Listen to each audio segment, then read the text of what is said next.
Assalamualaikum warahmatullahi wabarakatuh. Selamat pagi semuanya, putra putri kelas 12 IPA dan juga IPS. Ketemu lagi walaupun karena materinya beda, pelajarannya beda, tapi di bagian ini semoga kita tetap diberi kesehatan. Jangan lupa olahraga kecil, tetap jaga kesehatan. Semoga kita terhindar dari segala penyakit.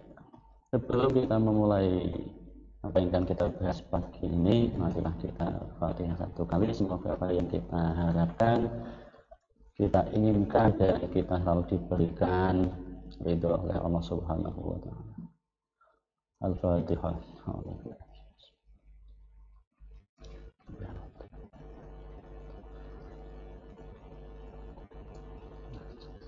Amin. Di pagi hari ini pelajaran kita adalah sejarah kebudayaan Islam, SKI. Yang mengatakan SKI itu sulit, banyak pula yang mengatakan SKI itu rumit. Ya, memang seperti itu. Yang namanya sejarah itu memang sulit, memang rumit. Tapi nantinya jangan membuat kalian putus asa. Di semester 2 ini kita akan membahas 3 bab. Ada perkembangan Islam di Asia Tenggara. Di situ ada Malaysia, Brunei Darussalam, Thailand, Filipina, Vietnam, Singapura, dan juga Myanmar. Pastinya kalian juga sudah mempelajari ini semua di MTS. Nah, ini hanya mengulang saja perkembangan Islam di Asia Tenggara. Kemudian di bab kedua kita ada Islam di Asia dan juga Afrika. Nah, kita melompat jauh dari Asia Tenggara ke Asia yang dekat-dekat dengan Asia Tenggara dan juga sangat jauh lagi Afrika. Islam di Asia yang akan kita bahas nanti adalah Taiwan, Jepang, Cina, Korea. Sedangkan di Afrika ada Mesir, Aljazair, Sudan, Mauritania, Somalia, dan juga Afrika Selatan. Di bab ketiga kita lebih jauh lagi, ada Islam di Amerika dan juga Eropa. Yang di Amerika yang akan kita bahas nantinya adalah Amerika Serikat, ada Brazil dan juga Argentina. Di Eropa kita nanti akan membahas tentang Belanda, Inggris, Belgia, Perancis, Rusia, Italia, Jerman, dan juga Spanyol. Nah, bagaimana Islam bisa berkembang di seluruh negara, siapa yang membawa, kapan masuknya Islam ke negara-negara tersebut, nanti akan kita bahas satu persatu. Perkembangan Islam di Asia Tenggara yang pertama adalah Malaysia. Malaysia, negara yang serumpun dengan Indonesia, yang menurut sejarah dari kerajaan zaman dahulu masih yang dahulu ikut menjadi bagian Nusantara. Malaysia diberitakan sejarah masuknya Islam masuk ke Malaysia itu pada tahun ketiga Hijriah atau abad ke-10 Masehi. Bukti ini diperkuat dengan adanya penemuan batu nisan di Tanjung Inggris, Kedah pada tahun 1965 Masehi. Loh, di situ kan 1965, kenapa pada tahun ketiga atau abad ke-10? Nah, ternyata di batu nisan itu tertulis nama Syekh Abdul Al-Qadir Ibnu Husain Shah, meninggal tahun 291 Hijriah dan 1940. Maaf, itu salah ketik, bukan 9940 tapi 1940.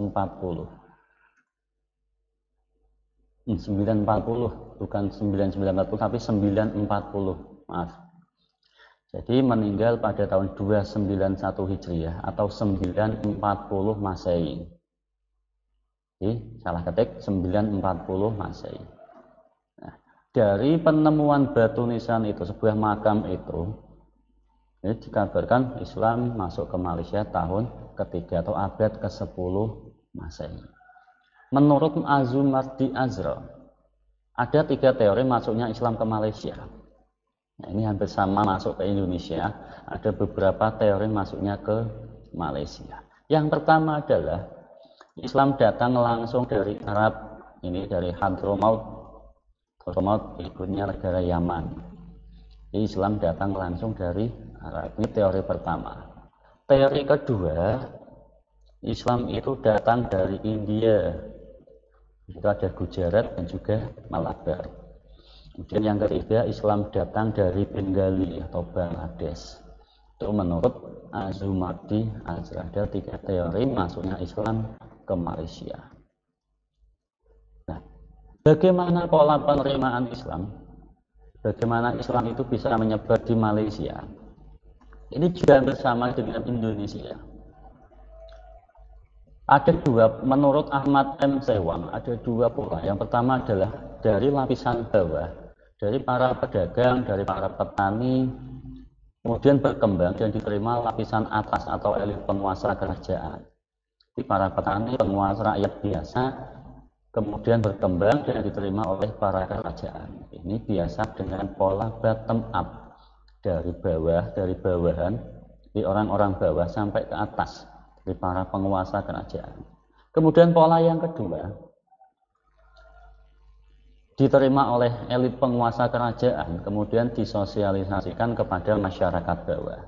Ini para raja, para penguasa yang sudah masuk Islam, kemudian disosialisasikan.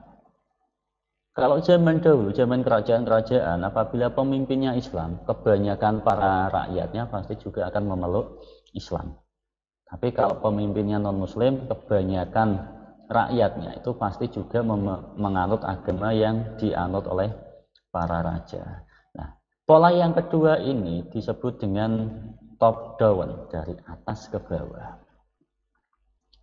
Nah, itu Islam di Malaysia. Kemudian yang kedua, Islam di Brunei Darussalam. Nah, sejak kapan Islam berkembang di Brunei? Diperkirakan Islam mulai berkembang di Brunei sejak tahun 1425 Masehi. Sekitar abad ke-14 setelah diangkatnya Syarif Ali menjadi Sultan ketiga Brunei, dan semakin berkembang sejak pemerintahan Sultan Bolkiah atau Sultan kelima. Islam masuk ke Brunei Darussalam. Kemudian yang ketiga, Islam di Thailand, juga paling yang dikenal dengan negara Gajah Putih. Diperkirakan Islam masuk ke sana itu pada pertengahan abad ke-9. Secara garis besar, masyarakat Muslim Thailand dibedakan menjadi 2. Ada Muslim imigran atau pendatang yang berlokasi di kota Bangkok dan Chiang Mai. Itu Thailand bagian tengah dan utara.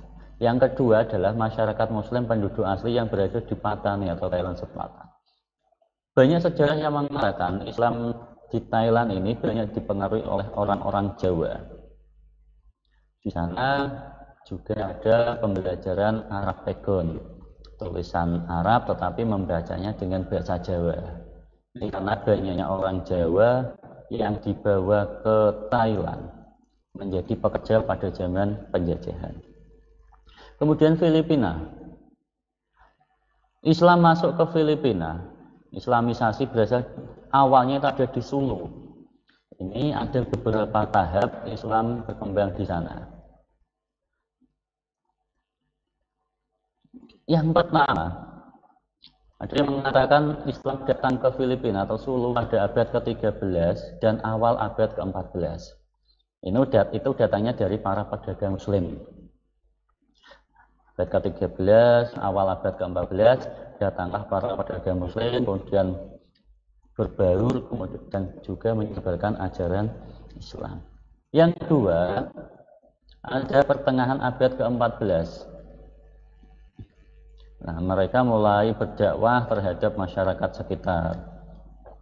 Yang ketiga, kedatangan Raja Baguinda ini dari Indonesia, dan juga para penasehatnya yang ahli agama Islam juga ikut menyebarkan ajaran-ajaran Islam.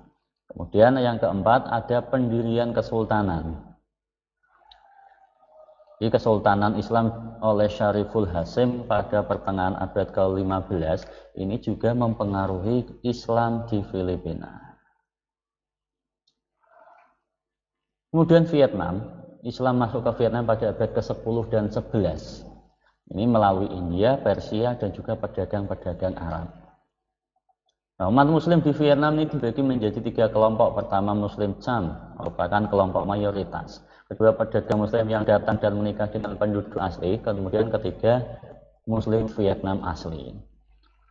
Ya, walaupun minoritas di Vietnam, tapi banyak pula Muslim Cham merupakan kelompok mayoritas yang sangat banyak di Vietnam. Pedagang muslim yang datang kemudian menikah dengan penduduk asli yang keluarganya Islam, Muslim Vietnam asli. Yang ketiga yang keenam Singapura.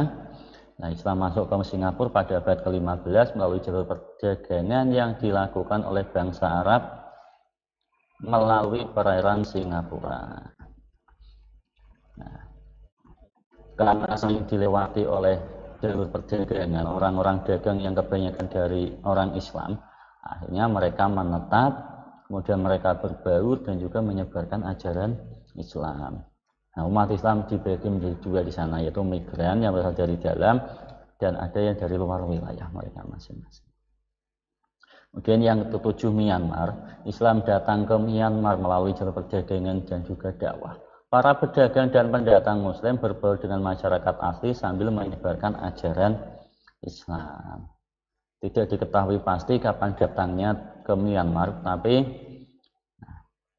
ini hampir sama dengan Vietnam dan juga Singapura. Mulai abad ke-10 sampai ke-15, Islam sudah menyebar ke Myanmar. Tetapi Islam di Myanmar ini menjadi sangat minoritas. Bahkan banyak penduduk yang Islam tidak dianggap sebagai warga negara Islam. Contoh kecil adalah Rohingya. Ini yang menjadi masalah sampai sekarang. Nah, pelajaran apa yang bisa kita ambil dari Islam di Asia Tenggara ini? Yang pastinya kita mengetahui perkembangan Islam di Asia Tenggara. Siapa yang menyebarkan, mulai kapan berkembang di negara-negara tadi. Nah, kemudian menambah wawasan keilmuan tentang perkembangan Islam di Asia Tenggara. Kita harus menambah ilmu kita. Jangan sampai kita sudah belajar tapi tidak menambah ilmu pengetahuan kita tentang Islam di Asia Tenggara. Mempertebal keyakinan dalam mendakwahkan Islam yang rahmatan lil alamin. Nah, silakan nanti kalian mendakwahkan Islam, karena Islam itu rahmatan lil alamin, rahmat bagi seluruh alam. Yang keempat, meneladani sikap yang dilakukan oleh penyebar Islam dalam berdakwah. Jadi semua pendakwah, semua penyebar Islam, entah itu di Jawa, entah itu di Nusantara, entah itu di banyak negara, dari zamannya Nabi dilanjut Khalifah, itu semuanya rahmatan lil alamin. Tidak ada Islam dengan kekerasan, tidak ada pemaksaan untuk masuk Islam. Jadi kita juga harus meneladani sikap-sikap yang dilakukan oleh penyebar Islam dalam berdakwah. Mungkin cukup itu di pagi ini.